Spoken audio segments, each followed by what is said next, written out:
All right, guys, let's talk about motivation real quick. This is Find Motivated Sellers Now, so it's important that we touch on this, obviously. Um, Guys, if you're new, this is going to be something that's going to take a little bit to settle in what real motivation is. Even if you've been in it for a while, a lot of times, I've been in this for 7 years, and I still find myself wondering whether I can make a deal out of something that's not. It's human nature. Sometimes we want to, and it takes a little bit of discipline to realize that motivation. The motivation when I say it, and when we say it as investors, is different than motivation that somebody else would think of. If you talk to a realtor, they say, "I'm a motivated seller."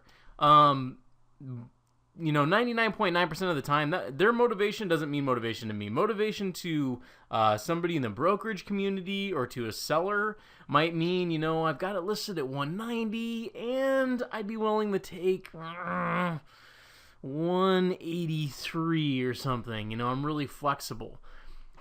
Dude, when I say motivation, if your house is worth 100, I want it at 25. That's where we're going to start. That's motivation. I heard somebody say a long time ago, we want people that need to sell, not people that want to sell. I don't want to talk to anybody who wants to sell. Everybody wants to sell. I want to sell my shoes. I'll sell them to you for $200. They're worth about $5, whatever. I don't want to talk to those people. We have to have people that need to sell. Kent says, they have to be in crisis. There has to be some reason that they're willing to reduce the price, and really, in real life, give up tens and tens of thousands of dollars. Why would somebody drop the price and allow me, in a short period of time, to make a huge profit? Because speed is important to them. These are people that speed is far more important than how much they get out. They're people that want money now, and it's not nearly as important to them how much they get. So when I say motivation, and when we as investors say motivation, it's far, far different than what a broker or, an owner would think of as motivation. So, what I want you to think about when you're talking to somebody on the phone and you're just having a conversation, we've got some questions, maybe we ask the open-ended, so, I always ask everybody, and it's in your sheet, tell me about your situation, and just shut up and listen. Because if you ask the right questions, and then you stop and you're quiet and you listen for them, they will tell you everything that you need to know. Everything. They'll tell you everything you need to know. And what we're really searching for, and what I'm searching for when I'm listening to somebody on the phone, is I want to know what's the core of their motivation. Why are they trying to sell? What are their plans for the money? Because I'll tell you, a lot of these folks, guys, they already have the money spent. In their head, they've paid off a car, they've got their credit card paid off, they've, bought some condo in Hawaii. That's a real one right now. These people already have the money spent. And so it's a question of what that motivation is. If I have, if I have a need to have money quickly, I've got some credit card that's going to force me into bankruptcy if I don't pay it off by the end of next week. I've got, something looming that has a time frame on it that I need a certain amount of money. That's the kind of thing we're looking for. Sometimes there's illness. Sometimes there's, a divorce. Sometimes there's, probate. You'll see people that want to just move it because maybe the house has bad memories. Or maybe they went there and they're ashamed of it because it's so disorganized, and maybe they even feel a little bit guilty because their parents were living like that and they didn't help them out, and they just want to get that emotional hurdle past. Whatever the reason is, we need them to have a deep emotional need that needs to be fulfilled. And what's funny about that is that sometimes, especially with the probates and stuff, you'll find people that they go in and it is, I always say, I want to talk to people that are issuing apologies and not selling me an apple tree.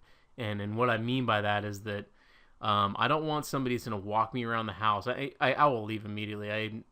But if somebody starts walking around and they're like, oh, here's this apple tree that I planted and it's really beautiful and it's been here for 14 years. I don't care about your apple tree. That's great. It might be a great apple tree.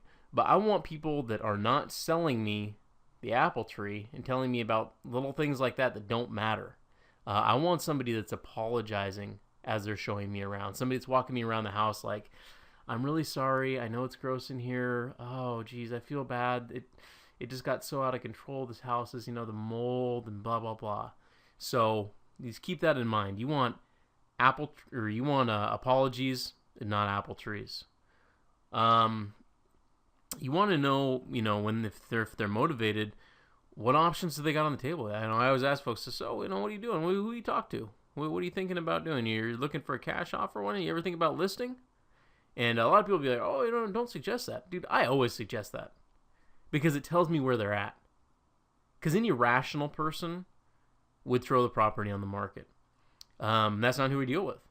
We deal with people that have a different type of need. And so I always ask them, I say, hey, you thought about listing the property? And, most of the people that we get deals from, and it happens all the time, they say, I don't want to deal with that. I just want somebody to write me a check. I don't want to have to deal with all that. The place is in bad shape. I know how much it would take to get back in good condition to get it listed. I don't think it's anything you need to be afraid of. I think it's a great indicator as to whether or not they have the kind of motivation that we're looking for.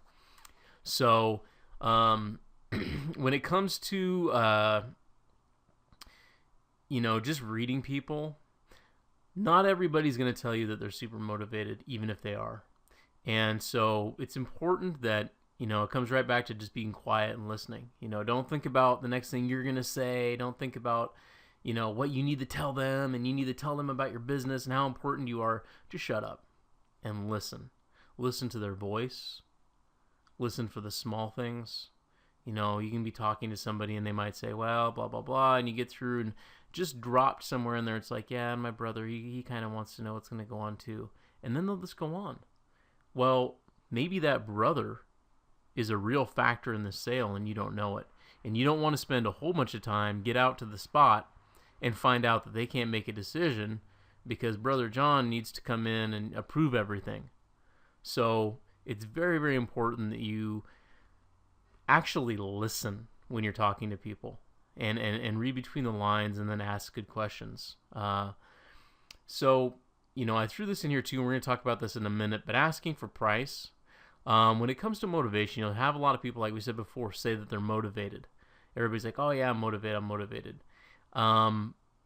Hit them with something that is so low that you get an emotional reaction. You can always say, oh, no, I didn't mean that, it's not for you. But, and I always say when somebody says, oh, I don't know what I want for price, or I don't know what I'm going to do, I just say, yeah, I saw if their neighborhood is selling at like $100,000, the house would be comparable at 100. I'll always throw something out there like, yeah, I saw a place down there recently go for like 25. And just wait. Because they're going to do one of two things. They're going to say, oh my gosh, that seems low. Or they're going to get irate. They're going to go, I would never do that. That is ridiculous. This house is worth at least, boom. And then you know where they're at. Using that super low price does something for us, and it gets an emotional response where a lot of times they'll forget that they're supposed to have their guard up and not tell you anything. They get so upset that you've given them this low price that, they say, oh, it's worth at least X amount.